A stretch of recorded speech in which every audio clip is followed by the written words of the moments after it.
द्वितीया दर्पणायते। एक काय सर्कल।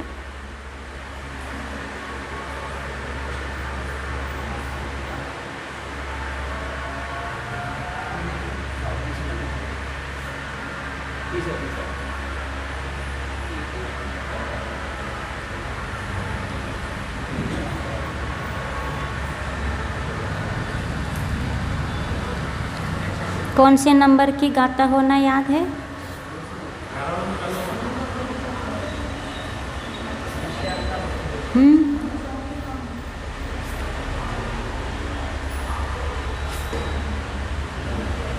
हम्म 12वें नंबर का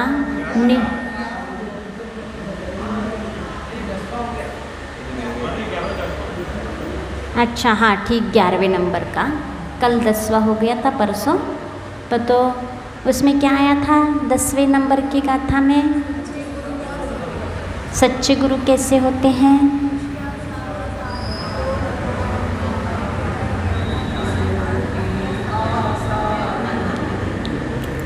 और श्राव का चार का बताओ।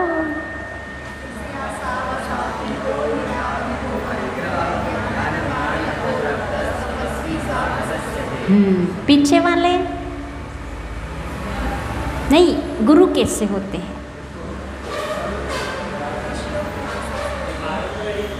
हाँ देख के बता दो, कोई बात नहीं।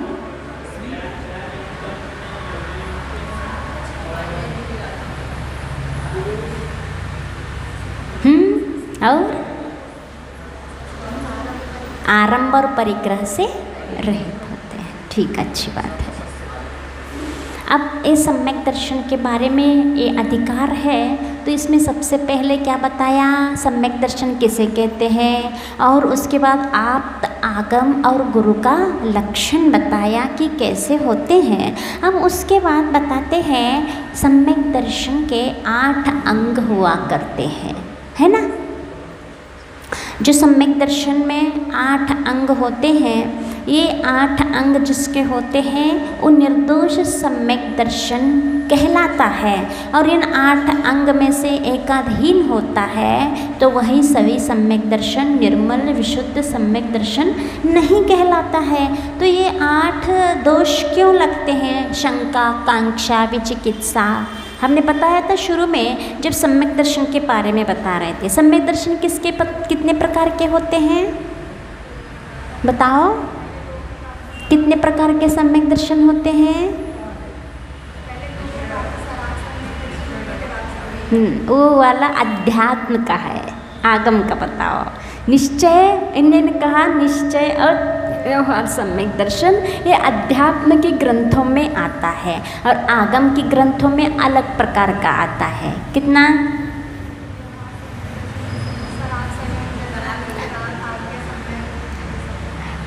तीन प्रकार का बताया था। उपशम सम्यक दर्शन, क्षायोपशमिक सम्यक दर्शन और क्षायिक सम्यक दर्शन। एक कर्म के अपेक्षा से होते हैं, कर्म के अपेक्षा से इन सम्यक दर्शन में भेद किया है। जो अनंतानुबंधी 4 और 3 दर्शन मोहनी, इन 7 प्रकृतियों के उदय नहीं रहता, सत्ता में तो रहता है लेकिन अंदर दबा रहता है। उस समय जो सम्यक दर्शन होता है उसको कौन सा सम्यक दर्शन? उपशम सम्यक। और क्षयपशम सम्यक दर्शन जो होता है, सम्यक प्रकृति का उदय तो बना रहता है लेकिन उसके उदय से सम्यक दर्शन रहता है, नष्ट नहीं होता है। लेकिन उसके कारण है ना सम्यक दर्शन में दोष लगते हैं। दोष बताया था ना, मल, चल, अगाड़। तो ये मल दोष जो है 25 मल, ये ही शंका, कांक्षा आदि मल उसमें लगते हैं उसके उदय में। एक क्षयोपशमिक सम्यक दर्शन में मल की संभावना, मल इससे लगते रहते हैं। तो ये ही मल जिसके नहीं रहते विशुद्ध सम्यक दृष्टि कहलाता है। तो उनमें से एक निशंकित कौन सा गुण है? जिसमें शंका नहीं करना, ऐसा पहला निशंकित गुण है। तो वो निशंकित गुण कैसा है? आचार्य समंतभद्र स्वामी बोलते हैं, अपन उनका गाथाओं का उच्चारण करेंगे। प्रथम, इद में वे दृश्यमेव इदमेवे दृश्यमेव तत्त्वं नान्यन, दो न है ना, नान्यन तो दो न में से एक न पहले बोलना, फिर बाद में दूसरा न बोलना। नान्यन न चान्यथा, तत्त्वं नान्यन न चान्यथा, इत्यकम्पाय सांभोवत्, इत्यकम्पाय सांभोहत्, सन्मार्गे संशयारुचिः, सन्मार्गे संशयारुचिः। बोलिए, इदमेवे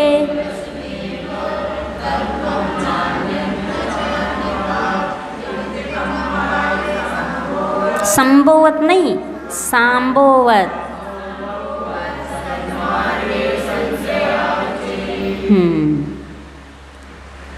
बोलेगा कोई? बोलो आप।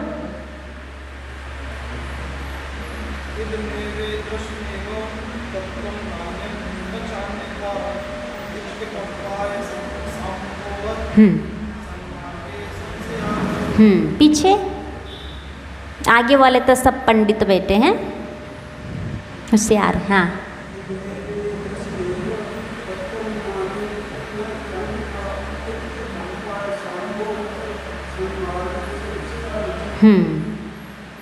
आप उपाध्यक्ष जी बोलेंगे क्या?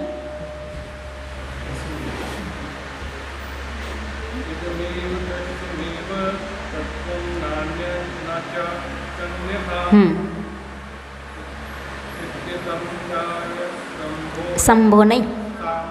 हाँ, बहुत बढ़िया, आ गया। और कोई याद है? बोलो, याद करके आए।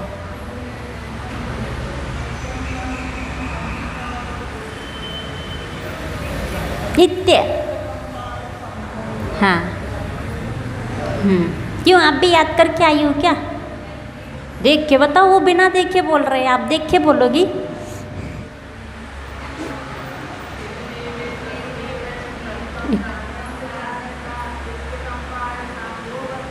हाँ, याद है, पूरी याद है। हाँ, आप याद करना। हाँ, पूरे एक एक रोज याद करना। बोलो।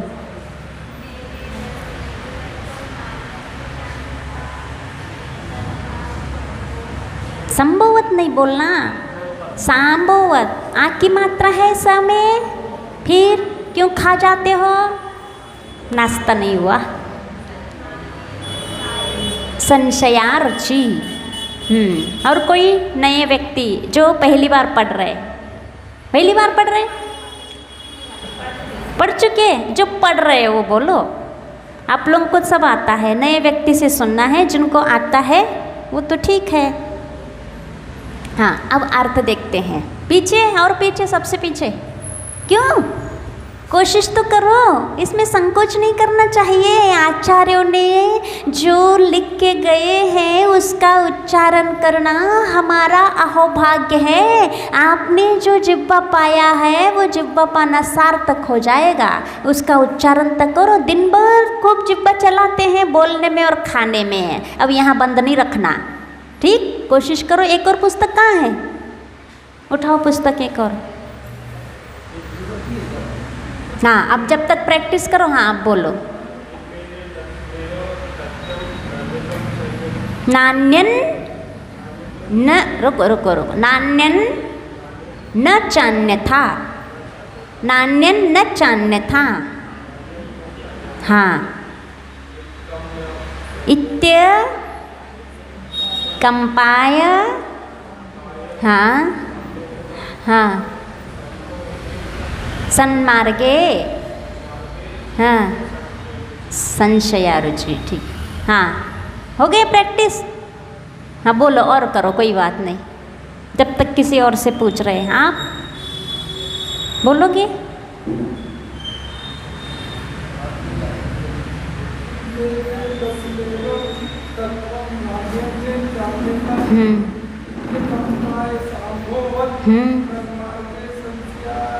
हाँ, अच्छा हो गया, जैसे बनता है। ठीक, बोलो। अब कल से ऐसा नहीं करना, माता जी पूछेंगे इसलिए लेट आ जाओ। हैं? हाँ, ठीक।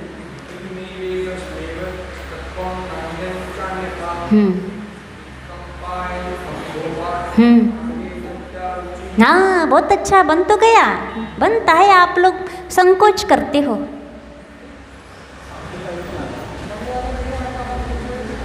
अच्छा, वो बिना देखे बोलते हैं, अब आपको तो देख के बोलना ही पड़ेगा रोज। ऐसे बड़े हो तो छोटे कैसे हो सकते हो? आगे निकलना चाहिए छोटों से। चलो अर्थ देखते हैं। निशंकित अंग की परिभाषा इसमें बताई जा रही है। इदम एव, हाँ, इसकी संधि विच्छेदन करते हैं किसके? इदमेवे दृश्यमेव का। इसका कैसी संधि विच्छेदन होगी? इदम एव ईदृशम एव। क्या? इदम एव ईदृशम एव, ए हो गई संधि विच्छेद। इदमेवे दृश्यमेव, इसको यदि विच्छेद करके रखेंगे, अलग अलग करके रखेंगे तो क्या बनेगा? इदम एव ईदृशम एव, माने इदम एव यही है और ईदृशम एव माने इसी प्रकार का है। क्या हो गया इसका अर्थ? इदम एव माने यही है, ईदृशम एव माने इसी प्रकार का है। ना अन्यम ना च अन्यथा, नान्यन, नान्यन है ना, ना अन्यम नाने अन्य प्रकार का, ना च अन्यथा, ना अन्य है ना अन्य प्रकार का है। ठीक, एक लाइन हो गई, हो गए। इसके दो चरण। पहले चरण में क्या बताया कि यही है, इसी प्रकार का है, ना अन्य है ना अन्य प्रकार का है। क्या, कैसे? उसके लिए एक उदाहरण दिया है आचार्यों ने। इति अकंपाय सांबोवत, असाय अंबोवत, माने तलवार के ऊपर चढ़े हुए पानी, तलवार का धार, तलवार के ऊपर पानी चढ़ जाता है, धार कैसी बन जाती है? बहुत तीक्ष्ण बन जाती है। हाँ, असाय माने होता है तलवार। नहीं, असाय माने तलवार के ऊपर चढ़े हुए पानी के समान जैसे तीक्ष्ण होता है तलवार। फिर उस तलवार के कितने भी टुकड़े करने के बाद भी उस तलवार की तेज धार कम होती है क्या? हो नहीं होती ना।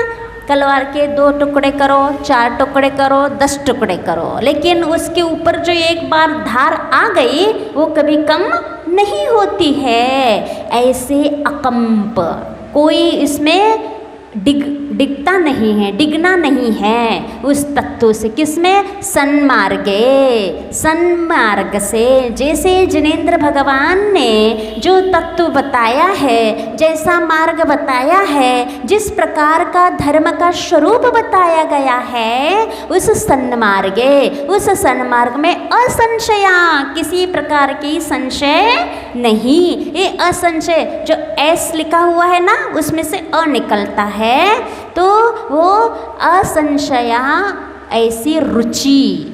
हाँ, ऐसी रुचि माने ऐसी रुचि, ऐसा सम्यक दर्शन, ऐसा श्रद्धान, रुचि कहो, श्रद्धान कहो, आस्था कहो, विश्वास कहो, ये सब एक बात है। तो कैसा विश्वास होता है? उदाहरण क्या दिया? इति अकंपाय सांबोवत, माने तलवार के धार के समान। हाँ, किसमें विश्वास रहता है, निष्ठा रहती है? सन्मार्गे, जो जिनेंद्र भगवान ने मार्ग बताया है, धर्म बताया है, उसके ऊपर जैसे तलवार के ऊपर पानी चढ़ने के बाद तलवार तीक्ष्ण होता है, वो कभी धार कमजोर नहीं होता, दिखता नहीं। ऐसे ही सम्यक दृष्टि का जो विश्वास होता है धर्म के ऊपर, वह दिखता नहीं है, असंशय मतलब संशय से रहित होता है। तत्व ऐसे ही है, यही है, इसी प्रकार के है, इतने ही है, इसका स्वरूप ऐसा ही है। कैसा है? जैसे भगवान ने बताया है। जैसे भगवान ने अपने दिव्य ध्वनि में कितने तत्व बताया? 7। कौन कौन से? हाँ, ए ही है। ये क्या है? इदम एव, इतने ही है।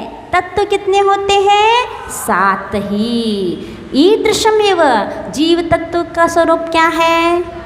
जानना देखना चेतनवान, जिसके अंदर फीलिंग्स होते हैं, जो संवेदना वाला होता है, कुछ संवेदन करता है, अच्छा बुरा करता है, ये सब किसके पास है? जीव तत्व के पास। ये जिसके पास होता है वही जीव होता है। ये जीव तत्व के ऊपर ईदृशम एव, ऐसे हमारे वीतरागी भगवान ने जीव का स्वरूप बताया है।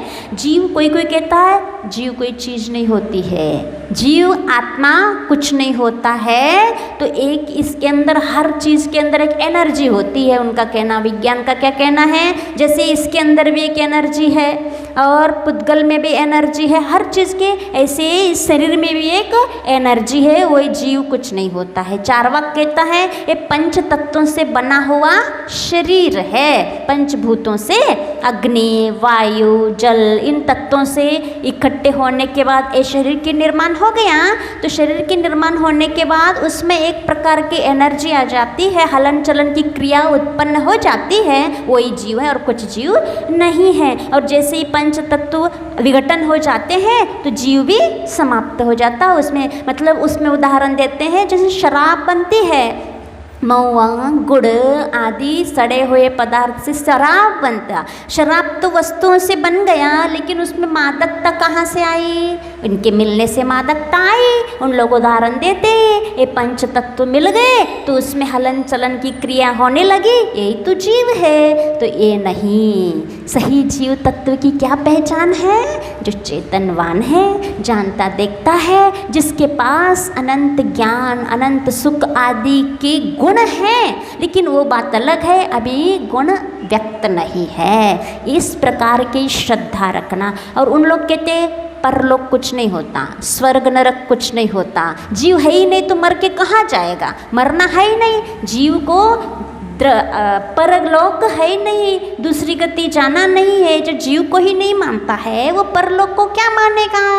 इसलिए ये सब मिथ्या दर्शन है। आपने भगवान ने कैसे कहा है? तो जैसे द्विजेंद्र भगवान ने कैसे कहा है? उनने साक्षात केवल ज्ञान में हर द्रव्य को देखा, पूरे तत्वों को, उनके गुणों को, उनके पर्यायों को, लोक अलोक उनके ज्ञान में झलक रहा है। तब उन्होंने अपने वाणी में बताया है। उन्हें कल्पना से नहीं बताया, कहीं ऐसी कुछ रचना करके कुछ बताया नहीं कि ऐसा होता, कल्पना से, मन से बताया हो। वास्तविकता ऐसा है, उन्होंने जाना, तब जान करके बताया। ये श्रद्धान जिसको होता है वो सम्यक दृष्टि होता है। तो तत्व, जीव, आश्रव, बंध, संवर, निर, सबका स्वरूप आप समझ लेना और समझ के इसी के ऊपर श्रद्धान करना कि ऐसे ही होते हैं और इसी प्रकार का होता है। इस प्रकार के श्रद्धान करना क्या है? हाँ, श्रद्धा जो दूर है, दृश्य नहीं है, अपने आँखों से नहीं दिख रहा है, वो वस्तु कुछ रहते हैं कि नहीं रहते हैं? रहता है। मान लो भगवान ने बताया परमाणु। परमाणु कैसे होते हैं? सूक्ष्म होते हैं, अपने आँखों से नहीं दिखते, स्पर्श में नहीं आते, सूंघने में नहीं आते, सुनने में नहीं आते। ऐसे पुद्गल द्रव्य का शुद्ध स्वरूप क्या है? परमाणु है ना। वो परमाणु सूक्ष्म है, ऐसे भगवान ने बताया। कहने वाला हमें दिख नहीं रहा है, जो हमें दिखता वही हम मानेंगे। आज का वैज्ञानिक परमाणु मानता है, लेकिन वो परमाणु अलग है। वो उनका परमाणु माइक्रोस्कोप से और ऐसे दिखने में आता है, वो भी एक प्रकार का स्कंद है, वो परमाणु नहीं है। असंख्यात परमाणु मिल करके वो बना हुआ है। आपको दिख रहा बहुत, ऐसे बिना माइक्रोस्कोप से नहीं दिखता। हाँ, माइक्रोस्कोप से दिखता, इसलिए आपको उसने परमाणु कहा। वो भी एक स्कंद है। परमाणु जो होता है इंद्रियों के विषयों से पकड़ में नहीं आता है।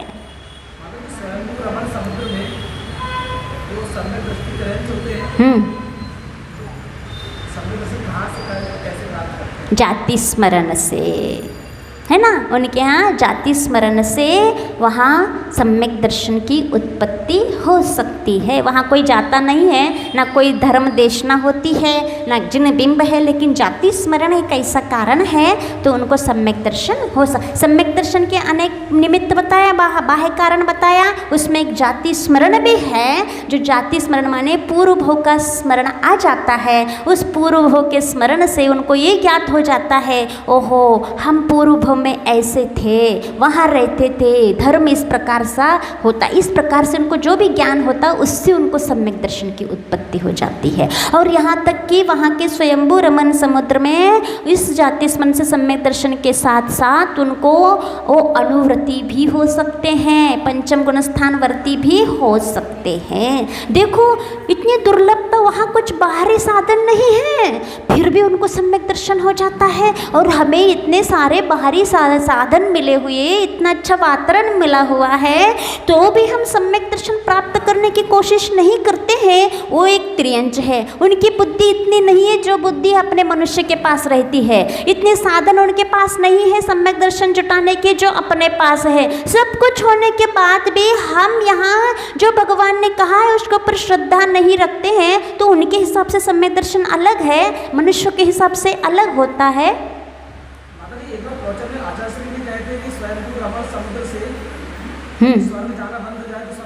हाँ, क्योंकि उनकी संख्या कितनी है? असंख्य है। और त्रियंच कितने रहते हैं? असंख्यात में रहते हैं। और मनुष्य कितने हैं? संख्यात है। संख्यात में भी जो अच्छे शुभ भाव रखने वाले, शुभ परिणाम रखने वाले, धर्म करने वाले कितने हैं? बहुत कम संख्या में आएंगे। और देव कितने हैं? असंख्यात है। और इतने से मनुष्यों से वहाँ स्वर्गों की सीट नहीं भरती, पूर्ति नहीं होती। पूरे स्वर्गों को सीट कोई भरता है तो त्रियंच ही भरते हैं। सोचो विचारो, इतनी शुभ परिणामों के माध्यम से स्वर्ग जाते रहते हैं और हम यहाँ इतनी फैसिलिटियाँ सब कुछ मिलने के बाद भी बुरे परिणाम करके गतियों में घूमते रहते हैं। इसका अफसोस होना चाहिए कि ओहो, वो त्रियंच होकर के भी स्वर्ग जा रहे हैं और हम इतनी कैपेसिटी रखते हुए भी क्या काम कर रहे हैं। कैसी परिणति है हमारे जीवन में। हमारे इस प्रकार की जो जीवनचर्या है, दिन नई क्रियाएं हैं, उसमें हमारे परिणाम किस प्रकार से हो रहे हैं, ये त्रियंचों के साथ आप कंपेयर करके देखो, वो बहुत आगे निकलेंगे। हाँ, तो इसलिए ये सोचना चाहिए असंख्यात त्रियंच स्वर्ग जा रहे हैं तो बहुत कम मनुष्य है जो स्वर्ग जाते हैं। तो ये त्रियंचों के पास जो संगी है, त्रियंच है, वो भी सम्यक दर्शन प्राप्त कर सकते हैं। तो यहाँ सम्यक दर्शन में निशंकित अंग किसको होता है? जो भगवान के द्वारा बताया हुआ तत्व ऐसा ही है, इसी प्रकार का है, इसमें किसी भी प्रकार का संदेह नहीं है। लेकिन आजकल के बच्चे जो है ना, हर चीज़ में तर्क करते हैं। तर्क कहो, इसको कुतर्क कहना चाहिए। पहले जो विद्यार्थी होते थे, जैसे गुरुजी ने कहा हाँ ये ऐसा ही है, उसमें प्रश्न नहीं उठ सकता, ये ऐसा गुरु ने कहा माने ऐसा ही है। और आजकल के बच्चे तर्क करते, ये हमें बताओ ये ऐसा क्यों है, ये वैसा क्यों है, ऐसा क्यों नहीं होता है, हर चीज़ में प्रश्न। और इस प्रकार के प्रश्न करने वाले बच्चों को अपन समझते बहुत होशियार है, बहुत इंटेलिजेंट है। ये इंटेलिजेंट तक कहाँ से आ रही? तत्व में, सही वस्तु में तर्क कर रहा है। ये मिथ्यात्व के उदय से हो रहा है, श्रद्धा नहीं कर रहा है, कुतर्क हो रहा है। ये सम्यक दर्शन नहीं है उसको, इसलिए उस प्रकार का कुतर्क कर रहा है। बच्चे जैसे पढ़ते हैं जो कहते हैं क्या सुमेरु पर्वत पृथ्वी कैसे है? गोल, बॉल जैसा गोल। ऐसा है क्या वास्तव में? लेकिन उनको कितना भी समझाओ वो मानते ही नहीं है। ये मिथ्यात्व के उदय से तर्क करते, उसको सिद्ध करके बताओ ये। लेकिन पहले विद्यार्थी होते थे, गुरुजी जैसे कहते थे वैसे ही हाँ कहते थे और श्रद्धा करके अध्ययन करते जाते थे। वो सम्यक दर्शन के पट खुलते जाते थे, ज्ञान और खुलता जाता था। तो ऐसे बैठे थे आचार्य के सामने शिष्यगण। तो आचार्य से पूछा, आचार्य आप ज्ञानसागर महाराज जी से मिले, उनसे पढ़ते थे तो आप प्रश्न भी करते होंगे, आप ऐसे आपने ज्ञानसागर महाराज जी के पूर्व जीवन का माने गृहस्थ अवस्था का आपने कुछ पूछते नहीं थे जैसे हम लोग पूछते, अपन मिलते शिष्य, आचार्य आप बचपन में ऐसा करते थे, आप कब निकले, कैसे निकले, अपन पूछते रहते हैं। तो ऐसे आचार्य से पूछा गया कि आप ऐसे नहीं पूछते थे ज्ञान सागर जी से। तो आचार्य कहते हैं तुम लोगों जैसे तर्क हमें नहीं आते थे। मैं जो गुरु पढ़ाते जाते थे, कहते जाते थे, मैं चुपचाप सुनता था और श्रद्धा करता जाता था। मैं ज़्यादा बोलता नहीं था। जो गुरु कहते हैं मैं विश्वास रख के श्रद्धा के साथ पढ़ता जाता था। ये सम्यक दर्शन की एक दृढ़ता कहलाती है कि गुरु जो कहते उसमें तर्क मत करो और कुछ पूछो ताछो नहीं, क्योंकि समय कितना है, बहुत कम है। बुद्धि कितनी है, उतनी बुद्धि नहीं है। पंचम काल में इतनी बुद्धि नहीं रहती जैसे अकलंक स्वामी को था, एक बार पढ़ो और याद हो जाए। इसीलिए समय कम है, बुद्धि कम है, जीवन भी बहुत कम है। एकाग्रता से जो गुरु कह रहे हैं उसका महत्व समझ करके यहाँ वहाँ दिमाग न चला करके वो जो गुरु कह रहे हैं शांति से श्रद्धापूर्वक सुनते जाओ। यही आचार्य करते आए और जो ज्ञान सागर जी ने घुट्टी पिलाया उनको और वो श्रद्धा के साथ वो पीते गए। अकेले पिलाना मायना नहीं रखता, पीने वालों की भी कुछ श्रद्धा भक्ति समर्पण होना चाहिए। तब वो उनका इतना समर्पण था कि बस पीते गए। और आचार्य कहते हैं वो उन्हीं का दिया हुआ ज्ञान आज काम आ रहा है। विद्या कालेन पच्यते। आचार्य कहते हैं कि हमें कुछ समझ में नहीं आता था उस समय कन्नड़, मतलब ये समझ में नहीं आता था कि किस प्रकार से इसमें गहराई है, इतनी गूढ़ता कितनी है इस ज्ञान में। लेकिन वो जितना कहते थे मैं सुनता जाता था और अध्ययन करता जाता था और बाद में वो सब सूत्र के अर्थ खुलते गए। क्योंकि विनय जिसके पास होता है वह ज्ञान में गहराई की ओर जाता है, और जिसके पास विनय रहता नहीं है, मात्र पढ़ते जाते, न विनय करना चाहते, न समर्पण जानते हैं, उसका ज्ञान कालांतर में नहीं जाता। कालांतर माने इसी भाव में भी वह बाद में काम नहीं आता, अगले भाव की तो बात ही दूर है। लेकिन विनय के साथ जो अध्ययन करता है वह ज्ञान आज भले ही समझ में नहीं आ रहा, मान लो हमारा इतना क्षम नहीं है, लेकिन अगले भाव में वो काम आएगा आपको, ऐसा ही लगता है। हाँ विनय, हाँ विनय अंतरंग तप है। वैनयिक मिथ्यात्व, विनय मिथ्यात्व नहीं, 5 प्रकार के मिथ्यात्व है। अज्ञान मिथ्यात्व, वैनयिक मिथ्यात्व, संशय मिथ्यात्व, विपरीत मिथ्यात्व, इस प्रकार। तो ये वैनयिक मिथ्यात्व ये है कोई भी हो हमें सिर पटकाना है, चाहे रागी हो चाहे सरागी हो, उनका स्वरूप कैसा भी हो, उन्होंने भेष धारण किया है या फिर देव माना है, चाहे कुगुरु हो, कुदेव हो, कुशास्त्र हो, सरागी हो, वीतरागी, कोई भी हो, सबकी हमें विनय करना है। सब भगवान एक है, सब गुरु एक है, ये कहलाता है वैनयिक मिथ्यात्व, है ना। और विनय एक गुण होता है, ये विनय अंतरंग तप होता है। ये विनय जिसके पास आता है, विनय मोक्षम द्वारम कहा है, विनय मोक्ष का द्वार है। कितना बड़ा।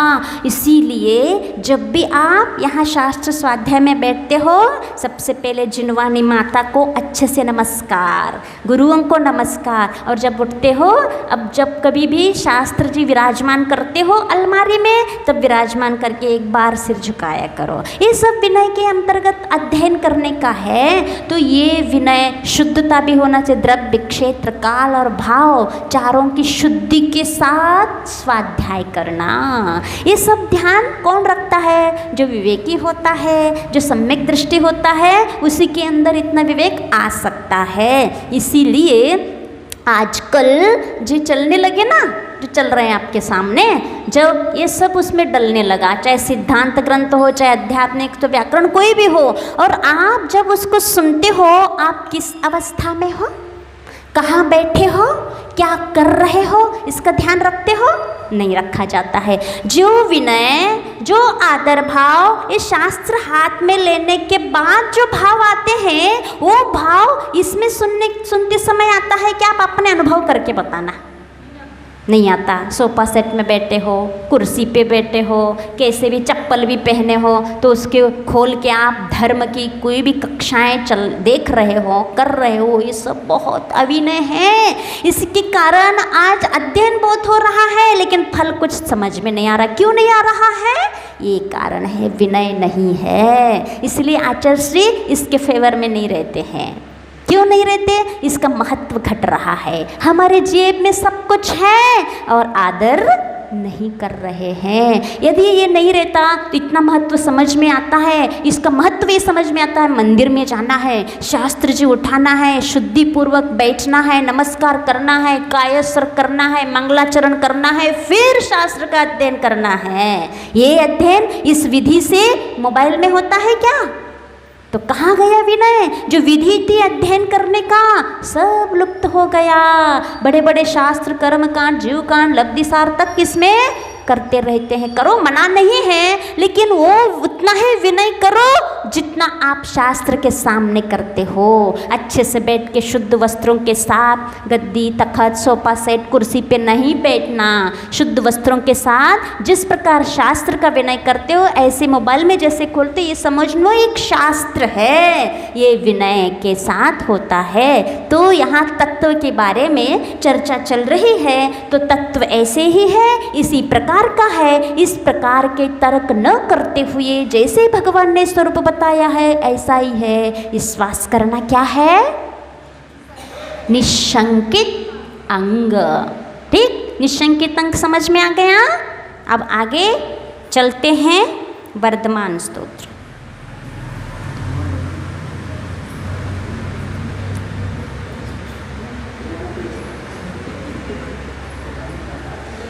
हाँ, 10 अतिशय बताइए, किस किस को याद है?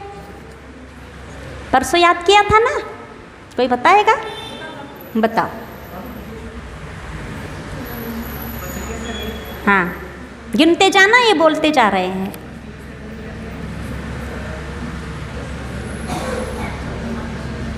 हाँ हाँ, याद कर लो। याद नहीं आ रहा, याद करो, आप बोलो।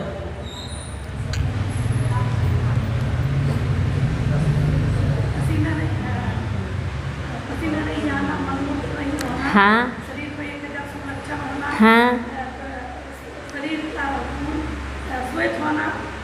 है शरीर का श्वेत होना, रक्त का श्वेत होना। ठीक, खून, अच्छा हम फूल समझ रहे हैं। ठीक, हाँ, सहनन, वो सुडोल माने संस्थान, एक ही बात है वो। हाँ, सहनन। और बोलना कैसा? हाँ बताओ। हाँ, भाषा कैसी होती? हाँ, मधुर भाषा कहो, मित, हाँ, प्रिय वचन बोलो। हाँ, और क्या बचा? हाँ, अतुल बल, अतुल बल का होना। क्या एक बार और सुनाए?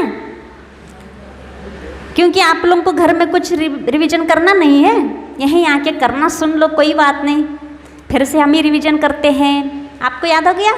सुना? हाँ,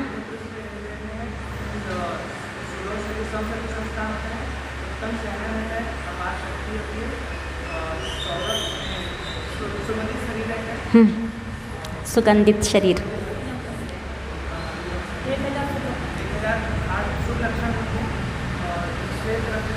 और 2 और बचे, हम गिन रहे हैं। सुंदर रहते हैं, और एक और प्रिय वचन, ये हो गए 10। ये 10 जो चीज़ें हैं अतिशय भगवान के जन्म से ही होते हैं। ये थोड़ा याद कर लो, हमारे भगवान कैसे होते हैं। वीतरागी भगवान जन्म से ही उनके पास किस प्रकार के चमत्कार होते हैं। तुम लोग चमत्कार से बहुत प्रभावित होते हो ना, तो ये चमत्कार सुन लो। भगवान के तीर्थंकर प्रकृति का ये महिमा है, वो सत्ता में है तो भी ये महिमा दिखाई दे रहा है कि जन्म से ही। हाँ, 3 ये अतिशय में नहीं आता, क्योंकि 3 ज्ञान के धारी तो बहुत सारे होते हैं। हाँ, जो सर्वार्थ सिद्धि से आते सब ज्ञान लेके आते हैं। सामान्य भी कोई भी मुनि भी 3 ज्ञान के धारी जन्म से हो सकते हैं। तो ये हो गए 10 अतिशय। आज सुनना है अपन को केवल ज्ञान के अतिशय। कितने होते केवल ज्ञान के अतिशय? 10। वो भी कितने होते? 10 होते हैं। देखते हैं कौन कौन से होते हैं। क्रोशम चतुः शतमिला फलके सुभिक्षः। क्रोशम चतुः शतमिला फलके सुभिक्षः।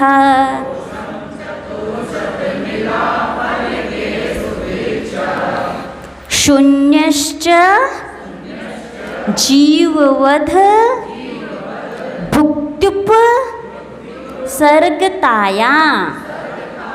भुक्त्युप सर्गताया जीववध भुक्त्युप सर्गताया। शून्यश्च जीववद भुक्त्युप सर्गताया।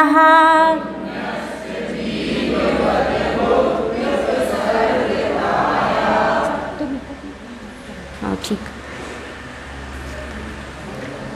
विद्वेश्वरः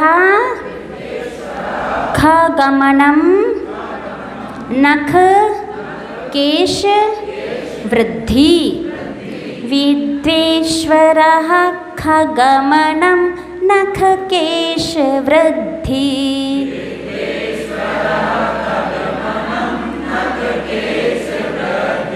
छाया विहीन मणिमेष मुखम चतुष्कम। छाया विहीन मणिमेष मुखम चतुष्कम।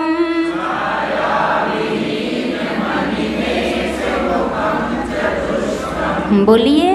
क्रोशम चतुष्कफल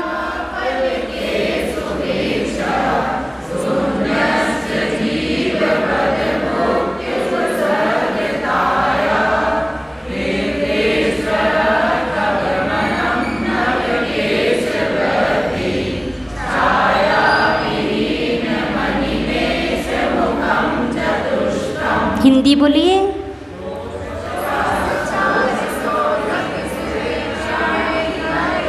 बहुत अच्छे लय में बोल रहे हैं आप लोग। एक स्वर में बोलो।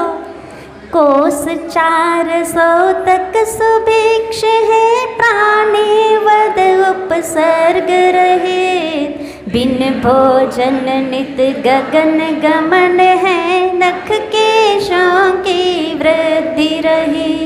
बिन छाया तनु 4 मुखों से निर्निमेष लोचन टिमकार। सब विद्याओं के ईश्वर हो 10 केवल अतिशय सुखकार। ये है 10 अतिशय किसके? केवल ज्ञान। आ गया टिमकार। केवल ज्ञान होने के बाद और ज़्यादा क्या चमत्कार आता है, क्या अतिशय आते हैं, ये बताते हैं। क्रोशम चतुशतः। चतुशत माने 400 कोश तक सुभिक्षा। 400 कोश तक सुभिक्ष रहता है, दुर्भिक्ष नहीं रहता है। 400 कोश, एक कोश कितना होता है? 1.5 मील, 2 मील का 2 मील का एक कोश होता है। माने कितनी? 3 किलोमीटर हो गया ना। 3 किलोमीटर का एक कोश। ऐसे कितने कोश? 400 कोश। मतलब कितने हो गए? हाँ, इतने किलोमीटर तक, 1200 किलोमीटर तक सुभिक्षता।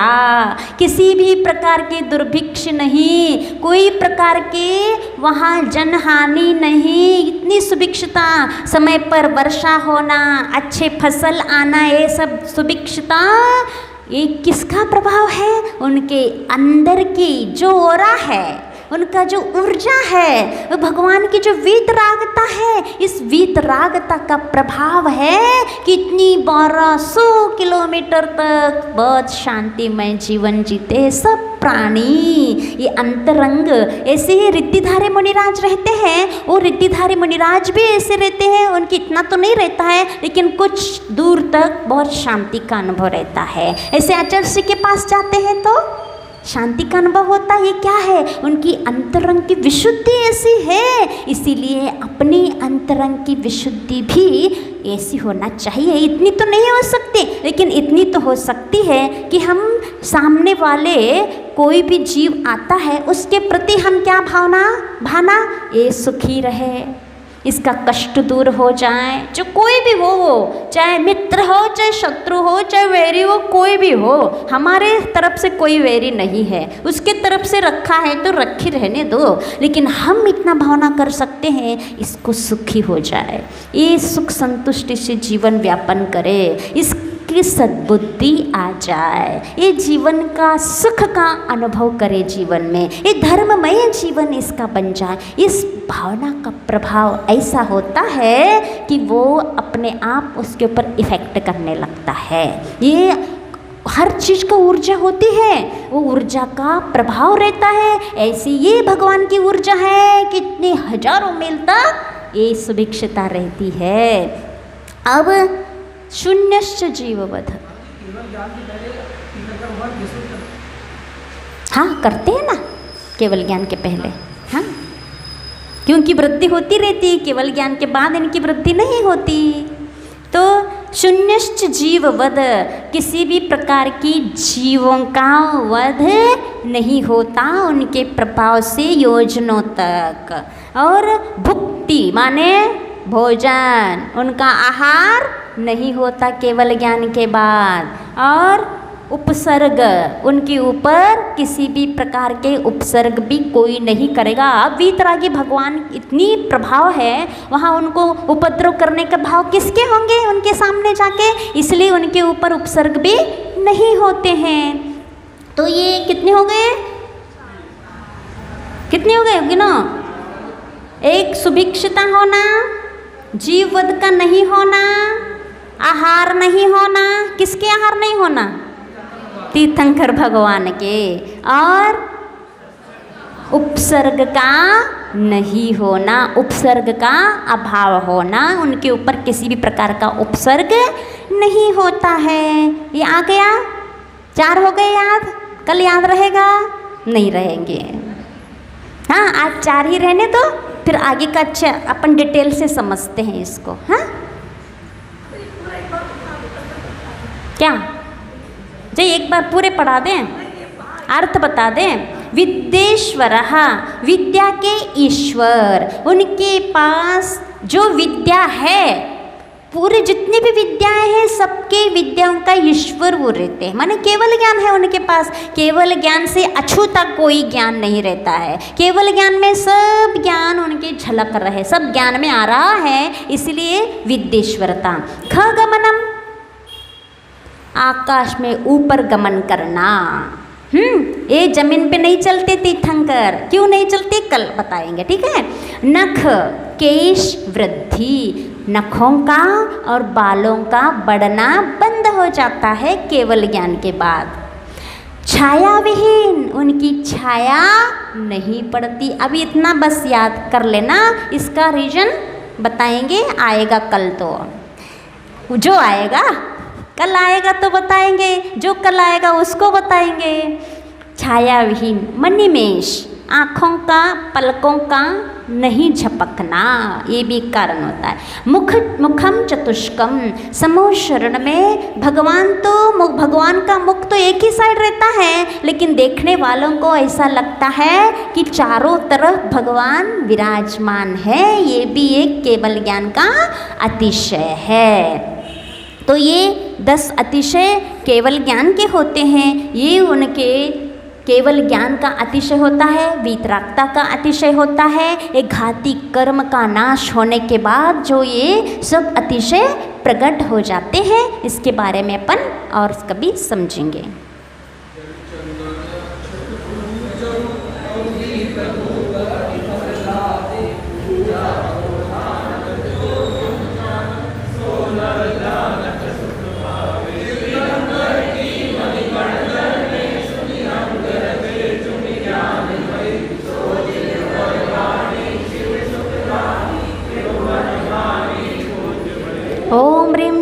नमकोद्भव सरस्वती देव्यै अनर्घ्यपदप्राप्तये निर्वपामेति सिरिचीनेवाने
हैं? नियम चाहिए। आज का नियम